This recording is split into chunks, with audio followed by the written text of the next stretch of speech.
आप सभी को नागमणि केमिस्ट्री क्लासेस में स्वागत है। आज हम जनरल ऑर्गेनिक केमिस्ट्री का basic topic chemical reaction and bound fusion लेकर आए हैं।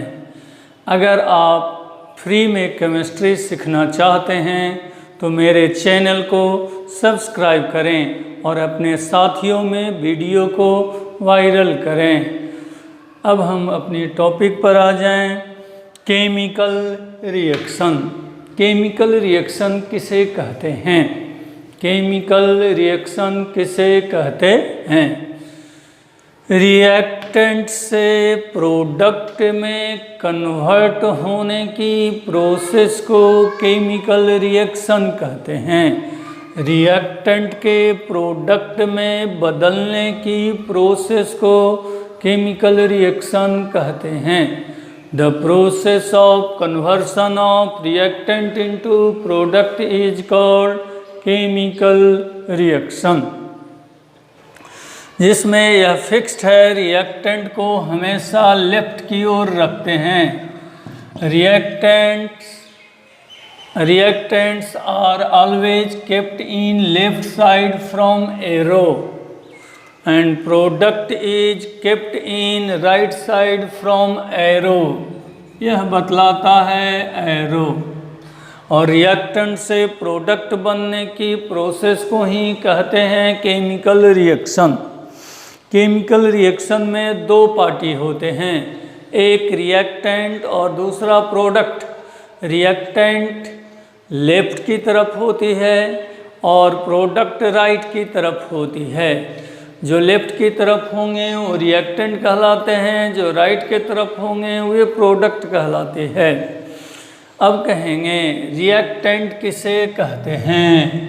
रिएक्टेंट किसे कहते हैं? जब कोई दो पार्टी में लड़ाई शुरू होती है तो एक पार्टी ने दूसरे पार्टी पर कोई आक्रमण करता है, तो दोनों जो रिएक्शन आक्रमण हुआ माने ये लड़ाई हुआ, रिएक्शन भी एक तरह की लड़ाई ही है, दोनों एटम का टक्कर है। तो कहेंगे वे केमिकल जो रिएक्शन में भाग लेते हैं उसे रिएक्टेंट कहते हैं। वे केमिकल जो केमिकल रिएक्शन में भाग लेते हैं उसे रिएक्टेंट कहते हैं।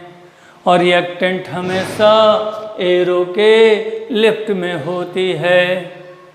कहेंगे वह केमिकल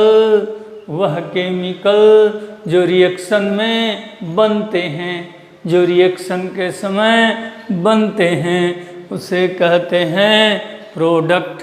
प्रोडक्ट हमेशा राइट साइड रखे जाते हैं, एरो से राइट साइड रखे जाते हैं। अब रिएक्टेंट में दो types of reactant, substrate and reagent. Types of reactant दो, कौन कौन? सबस्ट्रेट और रिएजेंट। अब आपका रिएक्टेंट में भी दो पार्ट है। दो पार्ट में किसको क्या कहेंगे? दो केमिकल आपस में रिएक्शन करता है तो जो अटैक करता है उसे रिएजेंट कहते हैं और जिस पर आक्रमण होता है उसे सबस्ट्रेट कहते हैं। जो केमिकल अटैक करता है सबस्ट्रेट पर, जो केमिकल अटैक करता है सबस्ट्रेट पर उसे रिएजेंट कहते हैं। जिस पर रिएजेंट आक्रमण करता है, जिस पर रिएजेंट आक्रमण करता है उसे सबस्ट्रेट कहते हैं। The chemical substance which attacks on the substrate is called reagent। The chemical substance on which attack of reagent take place, on which attack of reagent take place is called substrate. एक बात और आगे पढ़ाए थे, substrate के bond टूटने से reaction intermediate बनते हैं। सबस्ट्रेट के बॉन्ड के टूटने से रिएक्शन इंटरमीडिएट बनते हैं। अब हम लोग आए प्रोडक्ट की ओर। अब आए प्रोडक्ट की ओर। Types of product, minor product, major product. जिस प्रोडक्ट की मात्रा कम होती है उस प्रोडक्ट को माइनर कहते हैं। जिस प्रोडक्ट की मात्रा ज़्यादा होता है उसे मेजर प्रोडक्ट कहते हैं। कह सकते हैं the product which is formed in less amount is called minor product.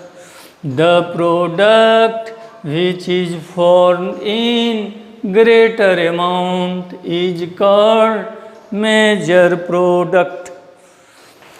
मतलब आप यह जान लिए कि किसी भी रिएक्शन होंगे तो रिएक्टेंट प्रोडक्ट में बदलते हैं।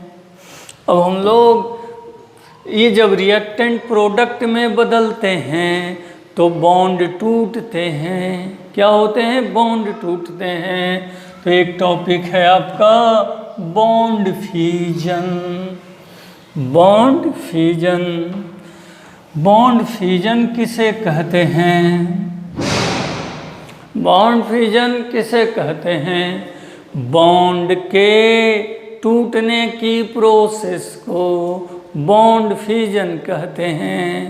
The process of breaking of bond is called bond fusion. जैसे आप पहले पढ़े होंगे, बॉन्ड बनने की प्रोसेस को केमिकल बॉन्डिंग कहते हैं।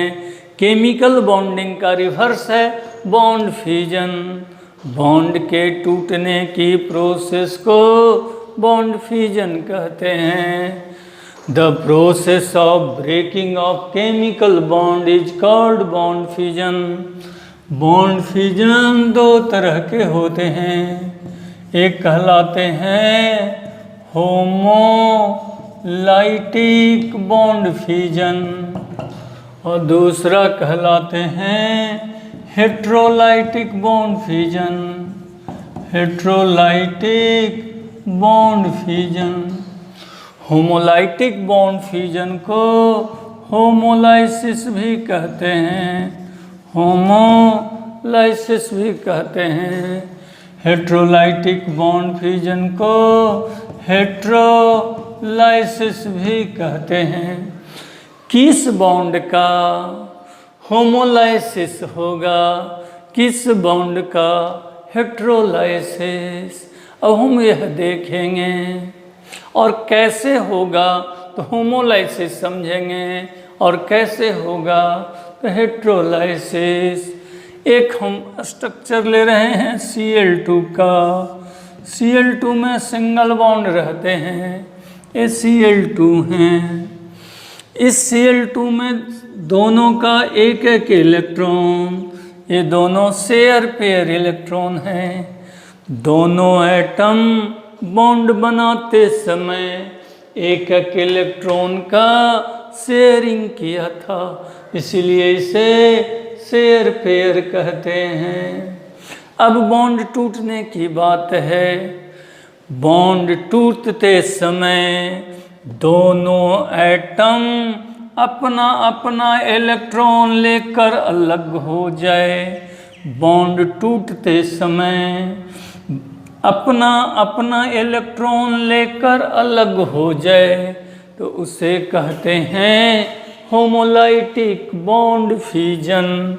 जैसे ही अलग होगा इस Cl पर डॉट और एक इस Cl पर भी डॉट। सिमिलरली एक और देख लें, Br2 सिंगल बॉन्ड से बने हैं, इसमें भी शेयर वाले एक पेयर हैं। अभी ब्रोमीन का बॉन्ड टूटने वाला है। टूटते समय दोनों एटम अपना अपना इलेक्ट्रॉन लेकर अलग हो जाते हैं। मतलब शेयर पेयर का आधा ये एटम आधा ये, तो जैसे ही अलग होंगे Br dot plus Br dot. इस बॉन्ड फ्यूजन को होमोलाइसिस या होमोलाइटिक बॉन्ड फ्यूजन कहते हैं, और इसमें बनते हैं उसे फ्री रेडिकल कहते हैं। इसमें जो बनते हैं उसे फ्री रेडिकल कहते हैं। अब एक बॉन्ड देखें HCl का। HCl कैसे बना होगा? हाइड्रोजन का एक इलेक्ट्रॉन, क्लोरीन का एक electron, equal and mutual sharing से। अब ये बॉन्ड टूटना चाहता है, HCl का बॉन्ड मैं तोड़ना चाहता हूँ, तो इसमें बराबर बराबर नहीं, कहता है एक पढ़े होंगे इलेक्ट्रोनिगेटिविटी। Cl का इलेक्ट्रोनिगेटिविटी हाइड्रोजन से ज़्यादा है। बॉन्ड टूटते समय दोनों शेयर पेयर इलेक्ट्रॉन क्लोरीन की ओर चला जाता है। दोनों शेयर पेयर इलेक्ट्रॉन क्लोरीन की ओर चला जाता है। हाइड्रोजन का इलेक्ट्रॉन भी क्लोरीन की ओर चला गया, तो हाइड्रोजन पर प्लस हो गए और Cl पर माइनस हो गए। एक बना कटायन और एक बना एनायन, जिसको एक साथ आयंस कहते हैं। अब दोनों की बात समझिए। होमोलाइसिस और हेट्रोलाइसिस कहता है बॉन्ड टूटते समय शेयर पेयर इलेक्ट्रॉन बराबर बराबर दोनों एटम के द्वारा ले लिया जाता है, उसे होमोलाइटिक। बॉन्ड टूटते समय शेयर पेयर इलेक्ट्रॉन दोनों एटम में से कोई एक एटम, दोनों एटम में से कोई एक एटम दोनों इलेक्ट्रॉन को लेकर अलग हो जाता है, उसे कहते हैं हेट्रोलाइटिक बॉन्ड फ्यूजन। इसमें जो स्पेसीज बनते हैं, होमोलाइटिक से जो बनते हैं स्पेसीज, उसे फ्री रेडिकल कहते हैं। हेट्रोलाइसिस से जो स्पेसीज बनते हैं उसे आयंस कहते हैं। आयंस में आइदर कटायन और एनायन। अब ये सोचना है कि कब बॉन्ड ऐसे टूटेंगे, कब बॉन्ड ऐसे टूटेंगे, माने कब होमोलाइटिक होगा, कब हेट्रोलाइटिक। अब समझेंगे। दोनों एटम के इलेक्ट्रोनिगेटिविटी सेम हो या बराबर हो, दोनों एटम के इलेक्ट्रोनिगेटिविटी बराबर होने पर होमोलाइटिक बॉन्ड फ्यूजन होते हैं। दोनों एटम के इलेक्ट्रोनिगेटिविटी डिफरेंस होने पर हेट्रोलाइटिक होते हैं। मतलब सेम इलेक्ट्रोनिगेटिविटी दोनों एटम के हो तो होमोलाइटिक, डिफरेंट हो तो हेट्रोलाइटिक होते हैं। इसमें बराबर बराबर इलेक्ट्रॉन दोनों एटम लेकर अलग होता है। इसमें दोनों इलेक्ट्रॉन कोई एक एटम, कोई एक एटम में कौन, इसकी जवाब है जिसकी इलेक्ट्रोनिगेटिविटी ज़्यादा होंगे वह दोनों इलेक्ट्रॉन को एक्सेप्ट करेगा। जिसकी इलेक्ट्रोनिगेटिविटी ज़्यादा होंगे, यहाँ आपका मोर En था, किसका? Cl का, तो दोनों इलेक्ट्रॉन Cl ले लिया। ये जब भी होते हैं तो presence of non polar solvent में, presence of non polar solvent में, नॉन पोलर सॉल्वेंट में माने होमोलाइटिक फ्यूजन को सहायता करता है presence of non polar solvent. और यहाँ क्या होना चाहिए? Presence of polar solvent. इसका मतलब यह हुआ कि नॉन पोलर सॉल्वेंट होमोलाइसिस को फेवर करता है और पोलर सॉल्वेंट हेट्रोलाइसिस की। बॉन्ड तोड़ने में कुछ एनर्जी लगता है, बॉन्ड तोड़ने में कुछ एनर्जी लगता है, उस एनर्जी को बॉन्ड एनर्जी कहते हैं। तो इस बॉन्ड को तोड़ने में less energy is required. Homolytic bond fission में less energy is required. Comparison homolysis में एनर्जी कम लगती है, यहाँ मोर एनर्जी रिक्वायर्ड। इसमें एनर्जी ज़्यादा लगता है। और अगर कहें तो फ्री रेडिकल बनाने में सहायता करता है पर ऑक्साइड। तो यहाँ हेल्प कौन करता है? पर ऑक्साइड, पर ऑक्साइड। यहाँ पर ऑक्साइड का प्रेजेंस सहायता करेगा, यहाँ पर ऑक्साइड नहीं होने चाहिए। यहाँ होमोलाइटिक में परऑक्साइड हेल्प करता है, यहाँ परऑक्साइड हेल्प नहीं करता है। अब आप यह जान लिए कब होगा होमोलाइटिक, कब होगा हेट्रोलाइटिक। लेकिन एक बात, ये हेट्रोलाइटिक में मोर इलेक्ट्रोनेगेटिव कौन होगा? तो यहाँ पर एक ऑर्डर याद करना होगा, डिक्रीजिंग ऑर्डर ऑफ इलेक्ट्रोनेगेटिविटी। किसके लिए? हेट्रोलाइसिस के लिए। मैं लिख देता हूँ,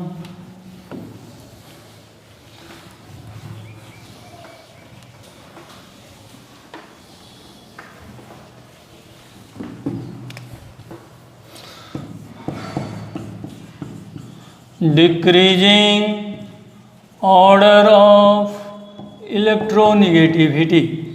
सबसे ज़्यादा electronegativity fluorine, oxygen, chlorine, nitrogen, bromine, sulphur, iodine, carbon, phosphorus, hydrogen. इन सबों में सबसे ज़्यादा इलेक्ट्रोनेगेटिविटी किनका है? फ्लोरीन का। अब आपका कोई बॉन्ड है H और Cl का, तो इसमें मोर इलेक्ट्रोनेगेटिव कौन है? Cl, H यहाँ है, Cl यहाँ है। इसका मतलब ये दोनों इलेक्ट्रॉन किधर जाएगा? मोर इलेक्ट्रोनेगेटिव की ओर। अगर कोई बॉन्ड तोड़ रहा है N और H का, कोई बॉन्ड टूटे N और H का, N यहाँ है, H यहाँ है, माने ये आपका मोर En है, तो दोनों इलेक्ट्रॉन कहाँ जाएगा? ग्रेटर इलेक्ट्रोनेगेटिव की ओर। माने शेयर पेयर इलेक्ट्रॉन उस एटम की ओर चला जाता है जिधर इलेक्ट्रोनेगेटिव ज़्यादा होते हैं। कोई आपसे पूछ ले ClF का बॉन्ड है, ये इलेक्ट्रॉन किधर जाएंगे? इलेक्ट्रोनेगेटिविटी Cl से ज़्यादा है F का, मानी ये दोनों इलेक्ट्रॉन बॉन्ड टूटेगा तो F की ओर चला जाता है। अब आपका आगे होंगे रिएक्शन इंटरमीडिएट। अब इसके आगे होंगे क्या? Reaction intermediate. Thank you very much.